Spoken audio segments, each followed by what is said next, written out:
Well, you know the context of this story was read for us. We talked to the kids about it. But the context before the story begins with the birth of Moses is the Israelites have grown over 400 years since the time of Joseph with his technicolor coat.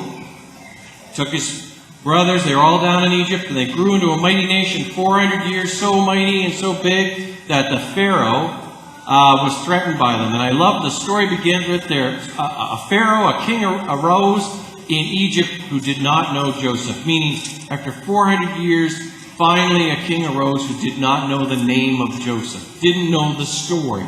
Didn't know Joseph's faithfulness to the Pharaoh and to the Egyptian people 400 years before. And the Israelites kept multiplying and multiplying, becoming a great nation. And the Pharaoh is at wit's end of what to do about this, so he puts them under the whip. And he enslaves them. And it just doesn't seem to matter how much these people are beaten, or how much they're starved, or how much work they're put. They keep becoming a greater and greater nation. And so finally he says to the midwives of the Hebrew people, get them right after birth. Get the boys right after birth. That's how we'll do it. It's ghastly. It's ghastly. Doesn't work though. Because Shiphrah and Puah, it's rare that we have women named. Especially in the Old Testament. Very rare that women are named. Shiphrah and Puah. We should have their names on the insides of all of our churches for their faithfulness. Because without their faithfulness, the story would go nowhere. Nowhere. Listen, there are only certain people named. The Pharaoh's not named, but the midwives are named. Such is the power of their faithfulness. And Moses is named, and God reveals God's name. The names of any story in the Bible are very important because the names bring power, authority. They speak of faithfulness. Not the Pharaoh, but the midwives. Shiphrah, Puah. They were so faithful and they lied straight on, face on to the Pharaoh. He says, hey, what's going on? There's still Hebrew little boys running around. You're not doing your job. Oh, I'm sorry, Jewish women give birth so fast. We can't even get to them. And then they're taking them and hiding them, and they get this great story. Right to the Pharaoh's face. I love it. Shiphrah and Puah, brave Hebrew women.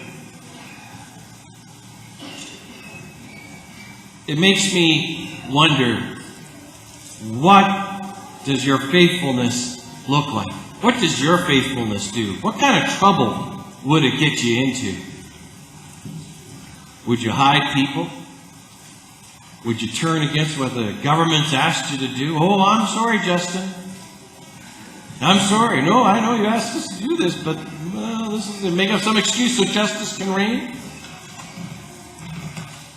I'm sorry, Scott. Mr. Moe, I know you asked me to do this, but no, I can't. I tried. I tried all my best, but this is what happened instead. And you make up a big fat lie in terms of following God and faithfulness. What do you think? What does your faith look like when it's practiced? Reverend Dave told us today we'd go out and lie. Without Shiphrah and Puah, there'd be no story going forward. So we leap over chapter 2, which is interesting.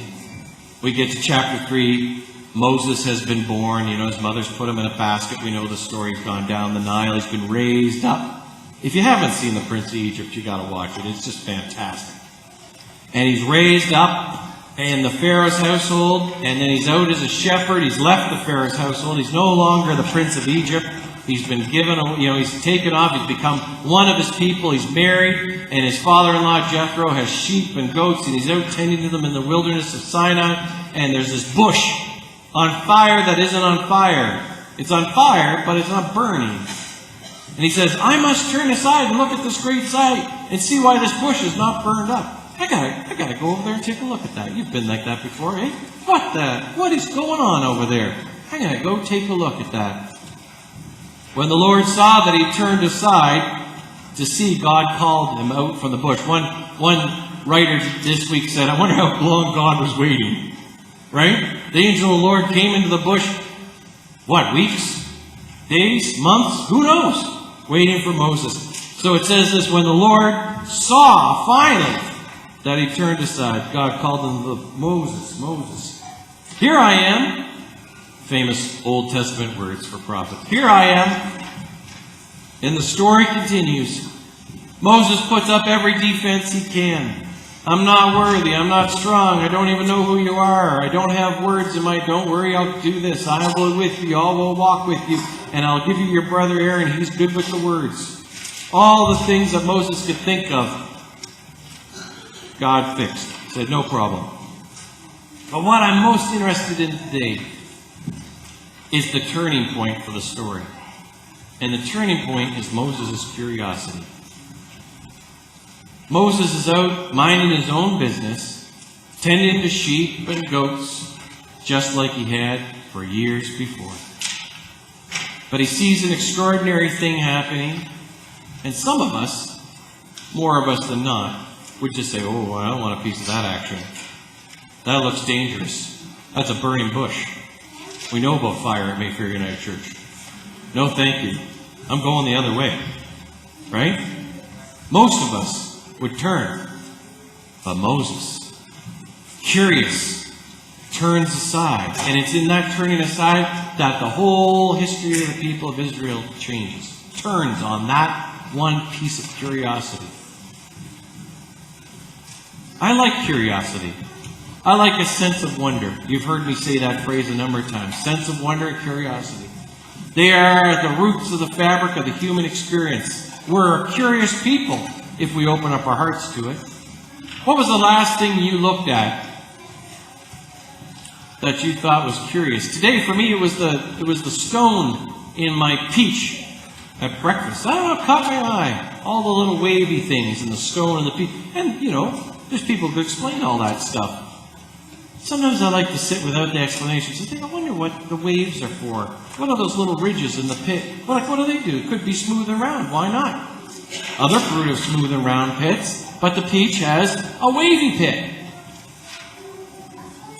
Makes it delicious, maybe.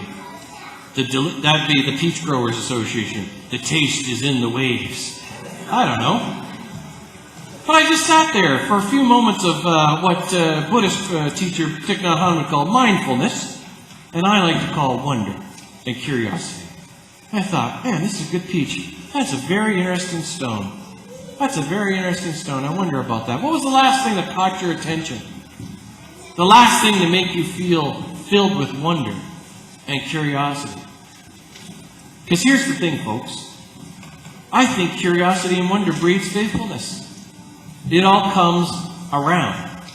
One speaker on the podcast this week called it holy curiosity. I think all curiosity is holy. I think anybody who enters into anything with a sense of wonder is filled with holiness and faithfulness. Because curiosity and wonder breed relationship. They breed relationship. Say, I wonder about that. I wonder about that person. I think I'm going to ask them a question. I wonder about that flower and any of it. Anytime you say, I wonder, or I'm curious about, somehow you've changed your relationship to the world, to the people you're around, and you turn towards creation, you turn towards people, and you start a different relationship. It changes. Moses turns towards this bush, his relationship. His whole life changes on a new relationship with the God of his ancestors. That happens to us day in and day out. When we open up our hearts with curiosity, new relationships that breed a relationship with our God, with each other, with creation, and then faithfulness just sprouts up like a garden. Just sprouts up from that kind of curiosity. When our hearts fall open, we take the risk to stop and pay attention. And we say those great 3 letters. Wow. Wow. That's incredible. It's great for Baptism Sunday. I'm always curious on Baptism Sunday. I wonder what's going to happen to these kids. I wonder what the story is. I wonder how they got here to begin with. I know how babies get here. But I wonder what's the story about the parents, the story of their life. Are they adopted? Were they born into this family? What's the whole story? What's already the story of God in their lives that's been intricately woven in just their short days, months, or years? And then I think, I wonder what's going to happen. I wonder how they're going to grow. I wonder how their godparents are their job. I was saying this, I was saying this on the phone to Krista the other day. You always got to hit the godparents up for a gold cross or a new Bible, right? Like that's the godparents' duty. So just saying. So you know it when it's coming. 13 years old, here's your first Bible. Like it's what godparents do. I wonder if the godparents are going to do their duty, I think. I wonder if these children are going to grow up to love sunflowers as much as me, or to pay attention to the stone in a peach over breakfast. There's lots to be curious about at baptism. And as we all live it together, this baptism, as we hear the parents renew their faith, and as we renew the faith ourselves, we must continue to fall open to the wonder that these children bring to our lives. Be curious about their future, but also about their personalities and what kind of relationship we can have with them, and therefore deeper relationship with each other and with our God. And in that we will grow in our faithfulness till we too can become like Shipra and Pua.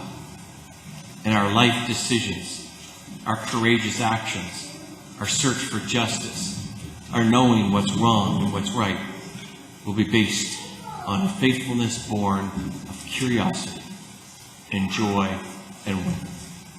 May it be so. Amen.